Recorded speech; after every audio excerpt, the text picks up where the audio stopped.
la paire aidance associée à une nouvelle forme d'accompagnement, des maths et de la spiritualité, pourquoi pas. Alain Bonamy évoque à propos de l'accompagnement le passage d'un héritage passant de l'éducation spécialisée à l'approche systémique, puis aujourd'hui, il nous parle du concept du « aller vers », accéléré avec la pandémie Covid-19 et présenté dans le cadre de la mesure 27 du Ségur de la santé. L'axe préventif pointé par Alain Bonamy tend enfin à prendre de l'importance. Il s'agit de mobiliser un type de savoir, le savoir expérientiel. Comment la pratique de la paire aidance peut-elle se mettre en œuvre dans le secteur social et médico-social? Comment la personne qui a vécu des galères peut-elle vraiment remobiliser ses ressources? À partir des travaux de Ève Gardien, il tente une réponse.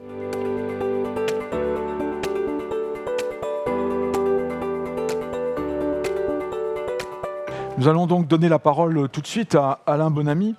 Alain Bonamy, lui, est un spécialiste, si on peut dire ça comme ça, sur la paire aidance. Et je pense que pour les résidents qui sont dans la salle, en fait, c'est très intéressant. Nous allons essayer de voir ensemble comment on devient paire aidant. Mais avant toute chose, Alain, un paire aidant, c'est quoi? Alors peut-être qu'avant, M. Cousineau, Jean-Luc, de répondre directement à la question de la paire aidance, je voudrais dire quelques mots sur la notion d'accompagnement, qui est au cœur, d'une part, des débats collectifs et aussi des interrogations multiples qui sont les nôtres et qui sont les vôtres. Je pense que ce n'est pas inintéressant de repartir très brièvement des grandes lois de rénovation sociale qui sont la loi du 2 janvier 2002, que tout le monde connaît, j'imagine, évidemment, et surtout en ce qui nous concerne et en ce qui concerne Cordia, la loi du 11 février 2005, qui pose vraiment les jalons déjà d'une transformation de la notion d'accompagnement social vers un projet d'accompagnement global qu'on appelle aujourd'hui acronyme PAG, puisque M. Cousineau a évoqué dans les missions qui sont les vôtres, à Cordia, chez Cordia, mais comme dans d'autres aussi associations, bien sûr, voire fondations, la nécessité de penser l'approche de la personne à partir d'un faisceau de besoins et surtout à partir d'une approche globale, plurielle, pluridisciplinaire, pluriprofessionnelle. Bon, ça c'est le premier point. Et ce point, il est important à souligner parce qu'il y a véritablement aujourd'hui une transformation des pratiques pour le secteur médico-social, pour le secteur de l'inclusion, comme pour le secteur social, mais avec des coups d'accélérateur sans précédent de la part des politiques publiques et des politiques sociales, notamment engagées depuis 2017, mais pas seulement 2017, pour la transformation des 3S sanitaires, sociales et médico-sociales. Donc vous êtes en plein dedans et vous n'êtes absolument pas à côté. M. Cousineau le sait, comme d'autres, comme vous tous le savent très très bien. Et à partir de là, ce qui me semble intéressant, c'est de voir comment on passe d'un héritage finalement de l'éducation spécialisée avec un héritage de la définition de la notion d'accompagnement, héritage lié notamment aux travaux d'éducateurs spécialisés, psychopédagogues, Marcel Capule, Michel Lemay, pour ne pas les nommer, avec un ouvrage formidable de l'éducation spécialisée, comment on passe d'une philosophie d'éducation spécialisée singulière avec énormément de réflexions sur l'importance de développer l'autonomie du sujet, l'autonomie de la personne. Aujourd'hui, on ne parle plus du tout d'autonomie, on parle d'hétéronomie. La notion d'hétéronomie est beaucoup plus proche de la transformation des 3S, beaucoup plus proche de ce qui a déjà été engagé par la 2005. Vous voyez, 2005, mais il faut plusieurs années avant d'en mesurer les effets. On parle beaucoup plus d'hétéronomie que d'autonomie. Donc on parle beaucoup plus de lois multiples, nomos, la loi, de lois multiples en rapport avec le sujet, la personne participante ou pas, on va voir, j'y arrive sur la question du volet de la paire aidance. On est donc dans une approche beaucoup plus systémique aujourd'hui, et c'est singulier de penser peut-être que cette notion d'accompagnement finalement est encore écornée depuis le Ségur de la santé 2020, lui-même inscrit dans le projet, dans le programme de santé de 2018-2022, quinquennal, eh bien, cette notion finalement d'accompagnement est revisitée à partir d'une autre notion qui s'appelle l'aller vers. Aujourd'hui, on parle moins, beaucoup moins. Peut-être que dans 10 ans, je ne sais pas, on ne parlera plus d'accompagnement. En tous les cas, on parlera des accompagnements possibles, avec des équipes de plus en plus plurielles, de plus en plus pluridisciplinaires et de plus en plus avec une possibilité de mobilité, de parcours, de désinstitutionnalisation. Les ACT connaissent extrêmement bien ce phénomène, ACT dans les murs, ACT hors les murs.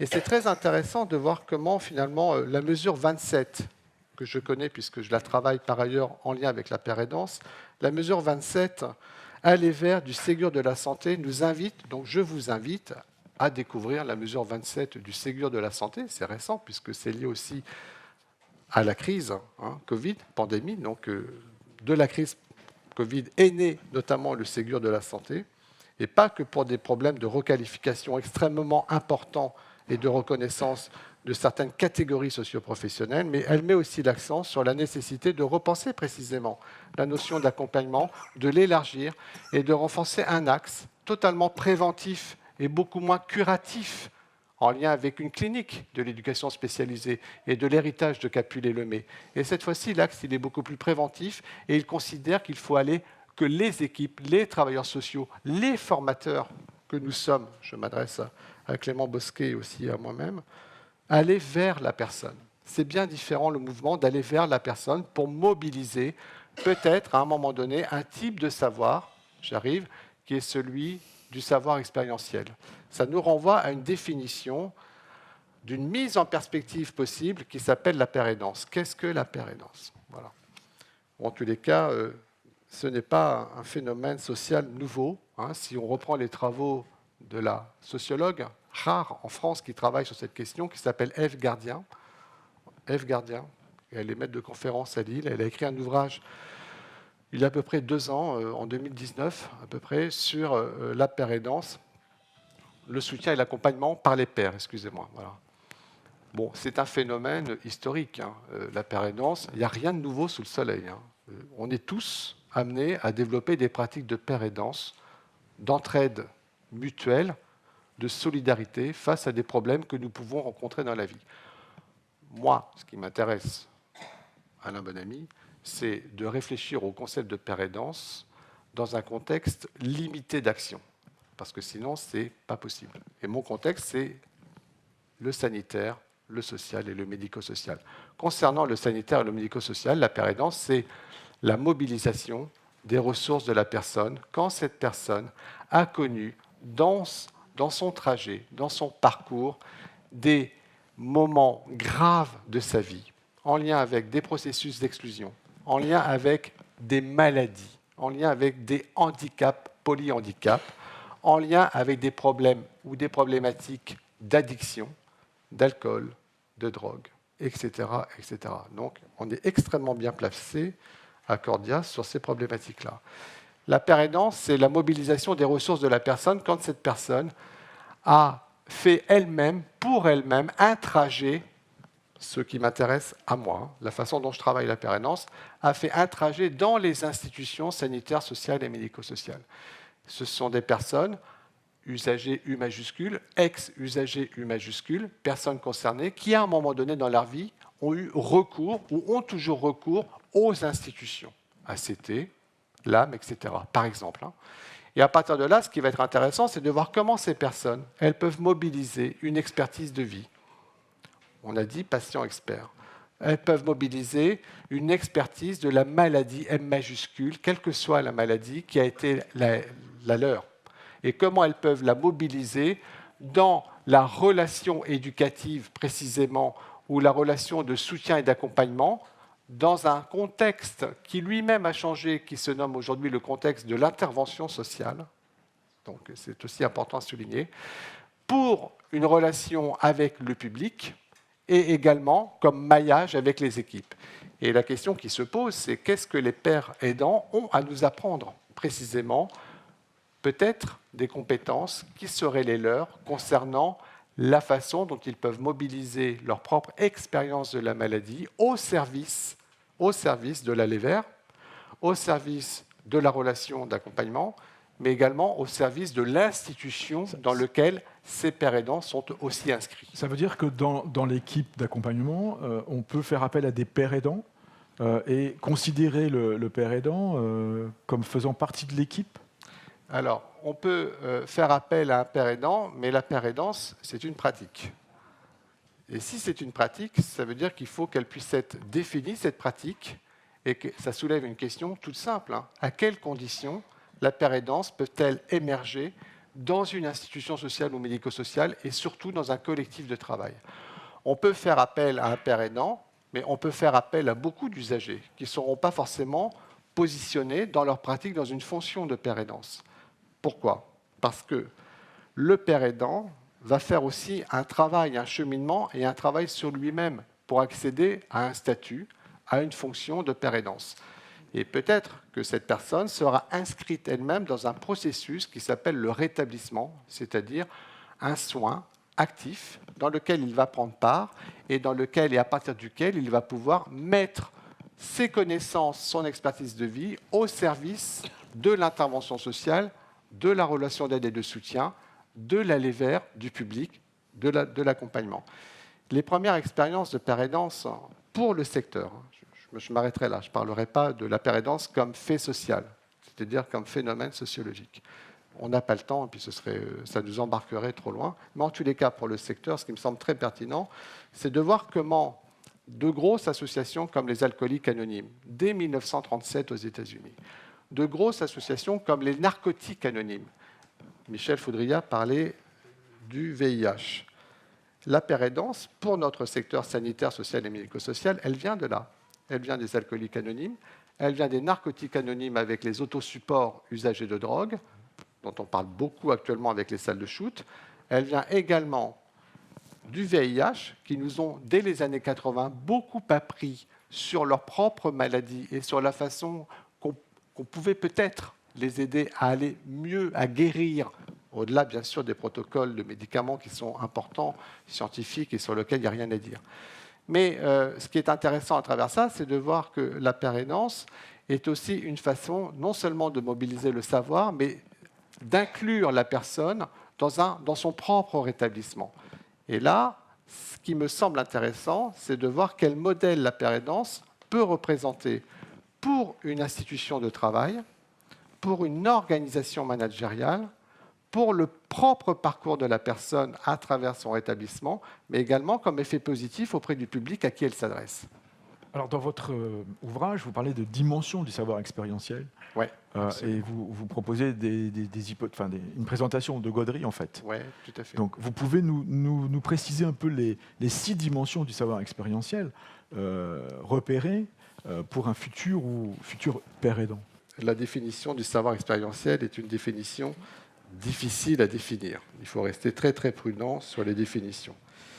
Il y a la définition déjà de 2017, qui est importante, de mai 2017 pour notre secteur, c'est-à-dire pour le champ du travail social. Et la définition de mai 2017, indique l'importance qu'il y a aujourd'hui à articuler 3 types de savoirs. Le savoir académique, détenu par les centres de formation, mais aussi par les professionnels. Le savoir d'action dit professionnel, qui est un savoir clinique, un savoir technique, et un savoir éducatif, ou un savoir managérial, voilà, j'oubliais. Mais également, surtout, le savoir expérientiel. C'est la première fois que le travail social, à travers la haute autorité du Conseil de travail social, excusez-moi, pose le problème d'une nouvelle définition, d'une nouvelle approche du travail social, en y incluant la question du savoir expérientiel. Dans mes travaux, puisque moi je travaille sur la père aidance depuis quelques années maintenant, qui est pour moi une forme très active de la participation des personnes, pas aboutie mais très très active, évidemment, je me réfère à un certain nombre de personnes qui travaillent sur ces questions. Et notamment, il y a effectivement Baptiste Gaudry, qui est canadien et qui, lui, a fait une recherche. Donc vous pouvez trouver sa thèse de doctorat sur Internet, sans problème. Et lui, il fait des choses qui permettent de comprendre un petit peu les différentes dimensions du savoir expérientiel. Tout à l'heure, on disait qu'on a parlé du cœur. J'ai un peu oublié l'intelligence du cœur. Eh bien, une des premières dimensions peut-être du savoir expérientiel pour la personne dans notre secteur, c'est l'intelligence du care. C'est-à-dire, c'est la façon dont cette personne va pouvoir entrer en empathie avec le public, care, C-A-R-E, avec le public pour pouvoir effectivement développer une subjectivité, une émotion, peut-être une compréhension, peut-être, il faut rester prudent, immédiate du vécu du public, étant donné que cette même personne est passée par le même trajectoire, le même problématique, le même trajet. Gaudry, il appelle ça un savoir expérientiel lié à l'exploration de la souffrance. Lorsque les travailleurs pairs évoquent leur passé, tous font part d'une problématique principale, précarité financière, usage d'alcool par exemple, qui les a menés à vivre des situations de difficulté. Donc l'exploration de la souffrance. C'est l'idée de comment je peux, non pas positiver ma souffrance, hein, ce n'est pas si naïf que ça bien entendu, mais comment je peux faire d'une souffrance psychique, puisque j'ai oublié de préciser qu'un des héritages forts de la pérédance, c'était aussi le monde de la psychiatrie, comment je peux faire de ma souffrance psychique un atout, pas qu'un stigmate, un levier, quand c'est possible, en fonction de mon propre rétablissement, au service non seulement de mon bien-être, pas de ma réparation, complètement différent, et surtout au service d'une force engagée avec l'autre, cet autre qui est un public, qui est une personne accueillie et qui rencontre ou a rencontré les mêmes difficultés que moi. Donc on a quelque chose à travailler du côté de ce que j'appelle moi le care, donc l'intelligence du care ou l'intelligence du cœur, mais en tous les cas, mobiliser son empathie, la reconnaître, ne pas en avoir honte aussi, sinon ça ne marche pas, et considérer que la sensibilité, la trajectoire effectuée peut être une force. Par exemple, ça me fait penser aux travaux sur la question de la fragilité aujourd'hui, qui devient aussi une plus-value. On a une deuxième dimension du savoir expérientiel, ce sont des personnes, médiateurs en santé pairs, pairs experts, travailleurs pairs, il faudrait du temps pour définir tout ça, mais enfin, qui ont connu une trajectoire institutionnelle. Par exemple, moi, ce qui m'intéresse dans mes travaux, modestement, à travers tous les entretiens que je mène avec des personnes, toutes les enquêtes que j'arrive à réaliser, parce qu'il faut trouver des personnes, des institutions, ce n'est pas si simple, eh bien, ce sont toutes des personnes qui ont effectivement un vécu institutionnel. Avant de devenir père aidant, d'être officiellement reconnu comme tel, d'avoir un statut, une fonction de père aidant dans un établissement, ce sont tous des personnes qui sont passées par les institutions sociales, sanitaires, sociales ou médico-sociales, ou qui sont encore dans l'institution. Ça pose une vraie question, qui est très très pertinente. À quel moment peut-on devenir père aidant? À quel moment a-t-on assez de distance avec son passé pour pouvoir en parler, pour pouvoir mobiliser des ressources et pour pouvoir être dans une relation de soutien et d'accompagnement avec le public? Et à quel moment peut-on être en capacité ou capacité, comme disent les Canadiens, pour pouvoir faire le maillage, la médiation nécessaire avec l'équipe? Ça aussi, c'est important. Peut-on devenir père aidant quand on a été ex-usager d'un service? C'est des vraies questions. Donc là, on est sur la question de la trajectoire institutionnelle. On a une troisième dimension qui est l'expérience du vécu de la domination. Ce sont tous des personnes qui ont vécu des processus de domination symboliques, extrêmement forts et extrêmement marqués. Et ces processus de domination, il s'agit de les renverser à un moment donné. Il ne s'agit pas de les annuler. Bon, Michel Foudrier a insisté sur l'asymétrie des relations. C'est vrai. Je veux dire, on a beau avoir tous nos vécus nous renvoient à des problématiques de pouvoir, des problématiques de domination. Et ce n'est pas parce qu'on devient père aidant que d'un coup, voilà, on efface les problématiques qui ont été celles liées à la pérédance. Donc il y a à réfléchir sur l'expérience du vécu en lien avec la déstigmatisation. Aujourd'hui, on parle beaucoup de la déstigmatisation. Alors une question, la pérédance peut-elle être un processus ou un levier qui permettrait à la personne d'être engagée dans un processus de déstigmatisation? Peut-être, ça reste à voir. Peut-être, mais en tous les cas, ça participe. Une chose est sûre, c'est qu'aujourd'hui, les travaux sociologiques nous montrent, notamment à travers les travaux de Lise de Mailly, que ça participe d'un processus qui s'appelle le bien-être. J'avance. Il y a un quatrième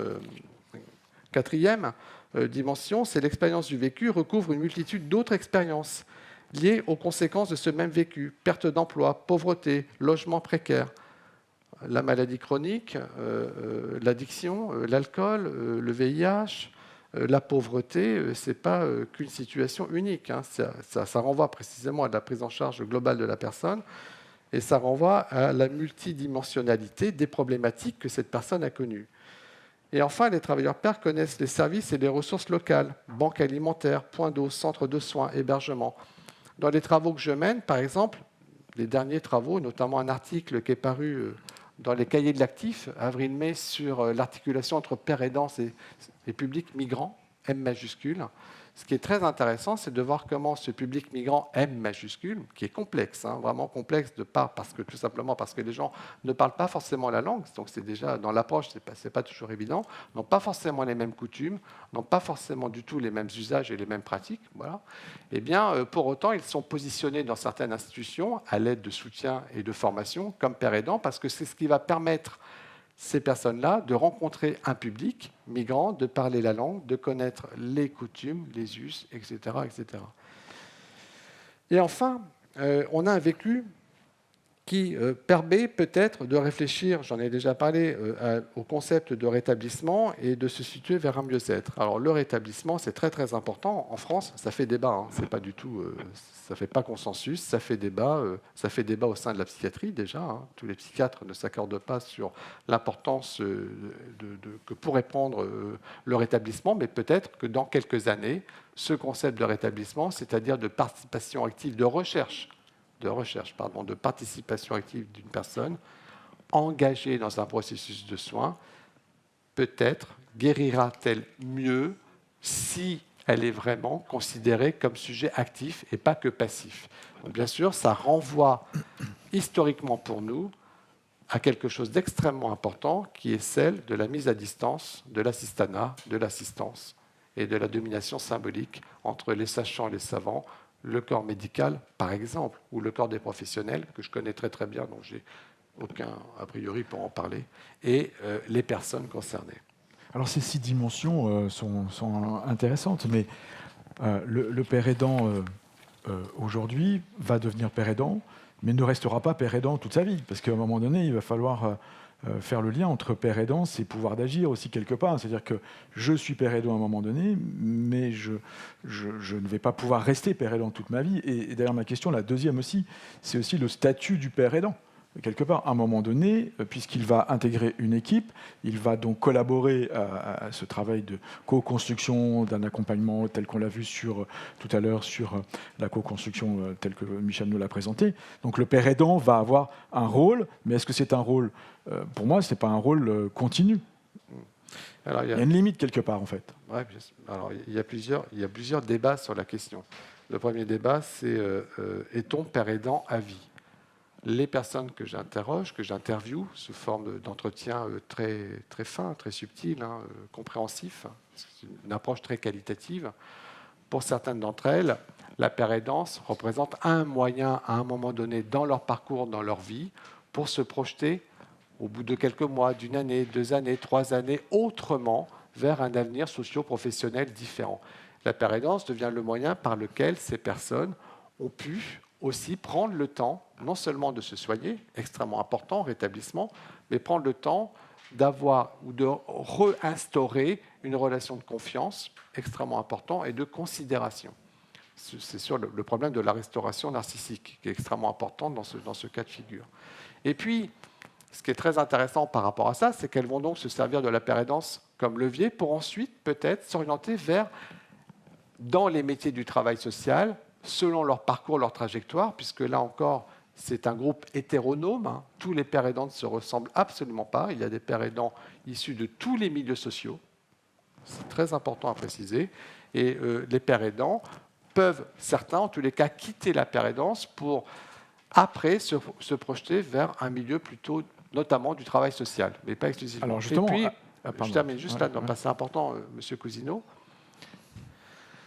Un des derniers numéros, je crois, de ASH, c'est Michel Foudrilla qui me disait ça ce matin dans le train, porte sur la père aidance, un métier, un nouveau métier.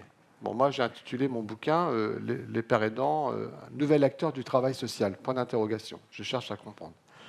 Si on dit que la père aidance aujourd'hui en France est un métier, c'est faux.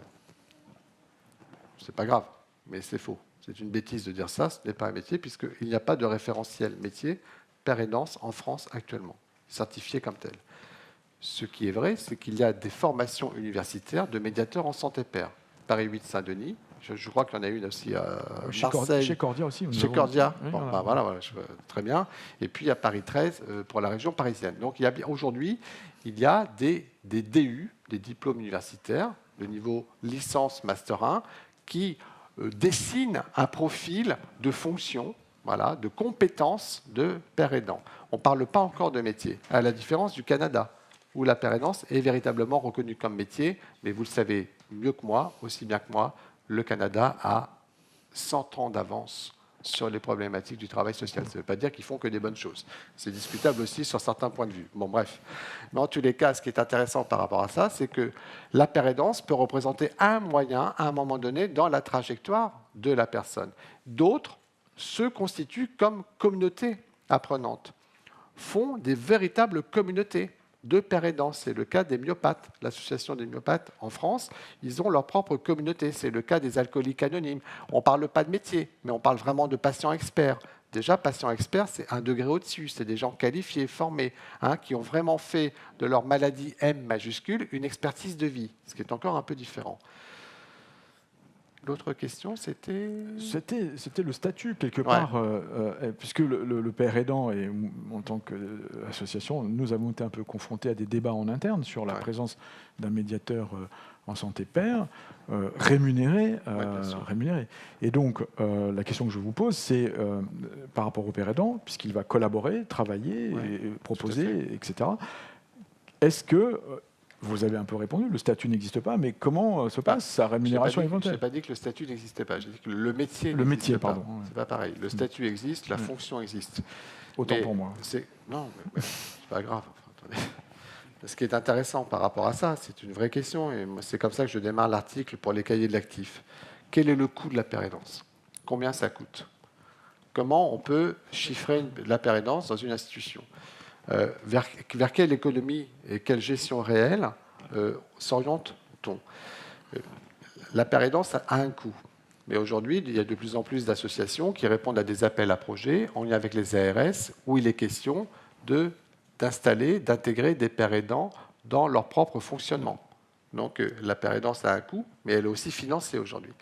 Et puis, peut-être que c'est au-delà du changement de paradigme, la père aidance et de philosophie d'action pour un établissement, c'est de se dire aussi, si je finance la participation active de père aidant, bien sûr, il y a plein de problèmes, et il faut en parler 2 minutes juste après, parce que ça pose plein de problèmes, évidemment, sinon ce ne serait pas drôle. Il faut s'interroger effectivement sur l'efficacité et sur le coût. Aujourd'hui,